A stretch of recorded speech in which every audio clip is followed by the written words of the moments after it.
Halo Sobat Santuy, gimana kabarnya? Sehat kan ya? Bagi sobat yang belum sehat, disehatin dulu ya sob. Karena sakit itu nggak enak sob, apalagi sakit hati, ya nggak sob? Nah, untuk menemani kaum rebaners dan kaum magers dimanapun kalian berada, kali ini Mimin akan melanjutkan review film dari Star Martial ke Teknik season kedua.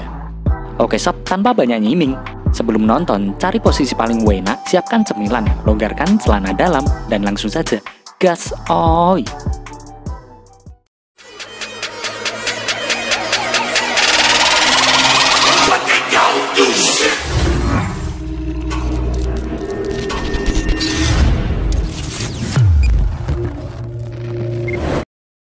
Di awal film, memperlihatkan Liang Yu yang sedang menemui Liang Xiang. Sebelumnya, Liang Xiang ingin melihat bagaimana keputusan Liang Yu ketika menghadapi masalah seperti ini. Liang Yu yang mengutarakan pendapatnya itu malah membuat Liang Xiang naik darah, dikarenakan strateginya sangat bertentangan dengan apa yang dipikirkan oleh Liang Xiang. Liang Yu bersujud di hadapan Liang Xiang dan memohon untuk memikirkannya kembali, karena jika Liang Xiang memilih berurusan dengan keluarga Jing Yu, maka harta karun naga surgawi tak akan menjadi milik mereka. Liang Xiang pun menanyakan keberadaan harta itu kepada kedua tetua. Tetua He menjelaskan jika itu adalah berita dari murid-murid mereka yang ditempatkan di Gunung Beiming. Dikatakan jika berita itu sudah menyebar ke seluruh kota Tianzhong. Bahkan banyak keluarga yang telah mengirimkan orang-orangnya ke kota Tianzhong. Diperkirakan keluarga Tianheng dan Changyang seharusnya sudah mengetahui hal ini. Liang Xiang pun menanyakan bagaimana keluarga An Yu bisa mendapatkan harta itu. Liang Yu dengan cepat menjawabnya, jika ia sudah mengirimkan seseorang dan mengundang Master Feng Shui untuk memprediksi lokasi harta karun naga surgawi. Para murid yang ditempatkan di Beiming sudah mulai menemukan petunjuk. Mereka memastikan di bagian belakang Gunung Beiming terdapat nadi bumi.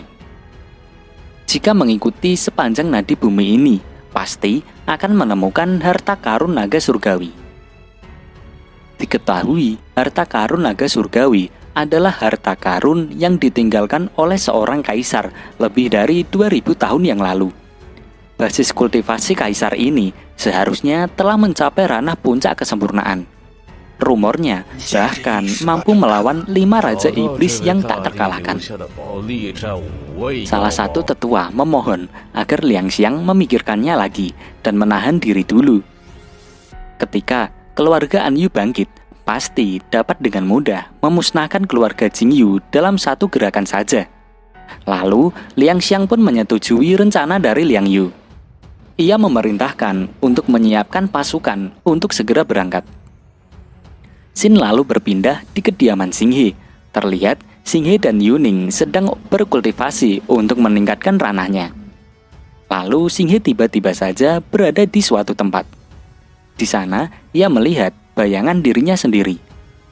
Bayangan itu seakan sedang melakukan sebuah gerakan yang Xing He sendiri tak mengetahui gerakan apa itu. Ternyata itu adalah teknik ledakan bintang pemusnah. Xing He mengatakan jika suara di monumen kuno telah memberitahukannya kalau ini semacam pemusnahan materi, juga kekuatan ledakan yang mengerikan, memiliki kekuatan untuk membalikkan lautan dan gunung. Xing He sendiri tak mengetahui berapa banyak kekuatan yang akan diberikan untuk dirinya sendiri. Di atas rumah, ternyata ada Sang Guanxuan yang memperhatikan Xing He dan Yuning yang sedang berlatih. Ia mengatakan jika latihan ini efeknya sangat bagus. Dalam waktu singkat, telah distabilkan di ranah surgawi tingkat ke-7. Lalu pagi hari pun tiba. Terlihat Xing Yun sedang berlarian membawa sebuah surat. Ternyata itu adalah surat dari keluarga An Yu. Semuanya pun terkejut karena itu adalah surat negosiasi perdamaian. Scene berpindah memperlihatkan rombongan keluarga An Yu yang sedang mencari keberadaan harta karun naga surgawi. Liang Xiang menyuruh mereka semua untuk secepatnya menemukan harta karun naga surgawi. lalu kembali lagi ke Xinghe yang menyudahi latihannya dikarenakan hari sudah pagi. Xingyun menghampiri Xinghe dan memberitahukan jika patriark memanggilnya. Setelah bertemu patriark, Xinghe diberitahukan jika pagi ini keluarga Anyu mengirim seseorang untuk mengirimkan surat dari Liangxiang. Surat itu berisikan jika keluarga Anyu ingin berdamai dengan keluarga Jingyu. Selain mengirimkan surat, keluarga Anyu juga pergi ke mansion penguasa kota. Mansion penguasa kota juga berharap dapat menenangkan perselisihan antara keluarga Anyu dengan keluarga Jingyu. Mansion penguasa kota sudah setuju, maka seharusnya surat itu sudah benar. Namun nampaknya nih, patriark masih sedikit gelisah akan hal itu. Xinghe pun mengatakan, jika keluarga Jingyu bisa berdiri sendiri, maka akan menjadi pukulan keras untuk praktisi keluarga Anyu. Karena keluarga Anyu bersedia berdamai dengan keluarga Jingyu, itu seharusnya bukan hal yang buruk. Bagaimanapun, masalah ini telah dimediasi oleh mansion penguasa kota. Dan jika keluarga Anyu melanggarnya, maka mereka tidak memberi muka kepada mansion penguasa kota. Namun patriark tetap saja khawatir karena ya situasinya seperti itu. Bagaimana bisa keluarga Anyu tiba-tiba saja memutuskan untuk berdamai? Lalu Xinghe terus menenangkan patriark agar tak cemas lagi akan hal itu. Kemudian Xinghe meminta izin untuk keluar bersama Yuning, Baya, dan beberapa master juga, termasuk Ling Jiao. Xinghe membawa mereka semua ke Gunung Beiming untuk mencoba keberuntungannya. Siapa tahu mereka bisa mendapatkan harta karun naga surgawi. Sedangkan untuk keluarganya, Xinghe sudah meminta bantuan kepada wakil dekan untuk menjaga keluarganya. Maka seharusnya itu akan aman-aman saja. Patriark pun mengizinkannya dan berpesan agar selalu berhati-hati. Xinghe menyuruh patriark untuk jangan khawatir. Kemungkinan mereka akan mendapatkan sesuatu. Dan misalkan mereka tak mendapatkan apa-apa, mereka juga akan kembali dengan selamat.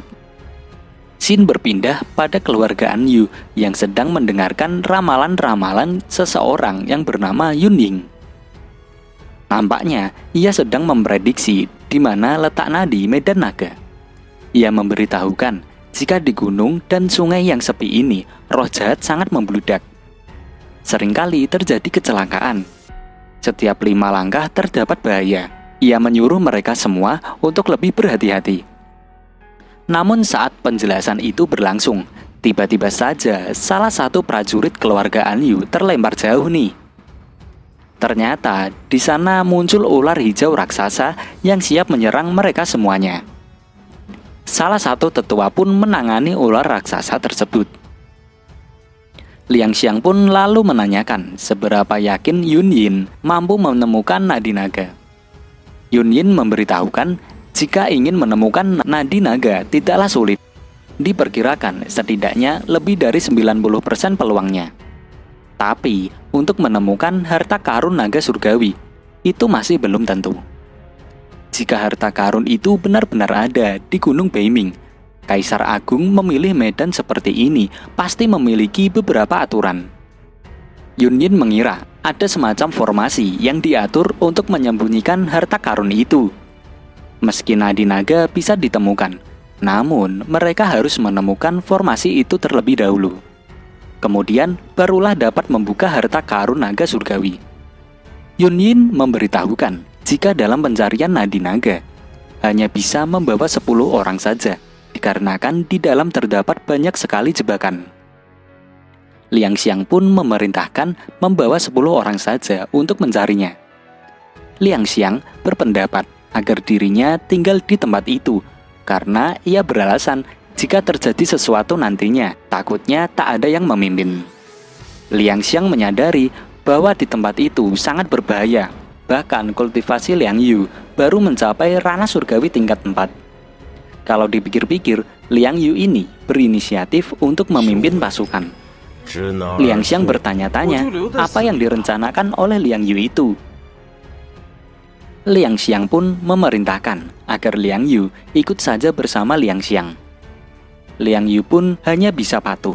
Ia menyadari jika Liang Xiang memang tak akan membiarkan Liang Yu lepas dari pengawasannya. Di sisi lain, Xing He dan anggotanya sudah sampai ke Gunung Beiming. Lalu Xing He mengeluarkan kain milik Liang Yu dan diserahkan ke Baya. Xing He menyuruh Baya untuk menemukan pemilik dari kain itu. Setelah mengendus-ngendus, Baya pun segera mencari keberadaan Liang Yu. Di sana nampak ada ular hijau raksasa yang melihat pergerakan Xing He dan yang lainnya. Namun ketika ular itu melihat Baya, ular itu bahkan langsung kabur karena takut dengan Baya. Xing He menyadari jika ular raksasa itu jelas monster surgawi tingkat 7.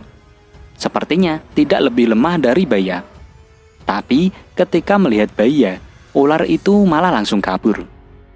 Yuning memberitahukan kepada Xing He jika ia memiliki perasaan yang tidak enak setelah mereka memasuki Gunung Beiming. Ia merasakan seakan-akan ada mata-mata yang membuntuti mereka semuanya. Xing He ternyata juga merasakan hal yang sama. Tampaknya ada kekuatan misterius dan aneh yang memancar dari pegunungan itu. Namun, karena mereka sudah memasuki Gunung Beiming, maka mereka tak bisa kembali. Lagi pula, ini jalan satu-satunya untuk bisa keluar dari masalah dengan sedikit usaha. Tidak boleh mundur, kata Xing He. Dan film pun bersambung.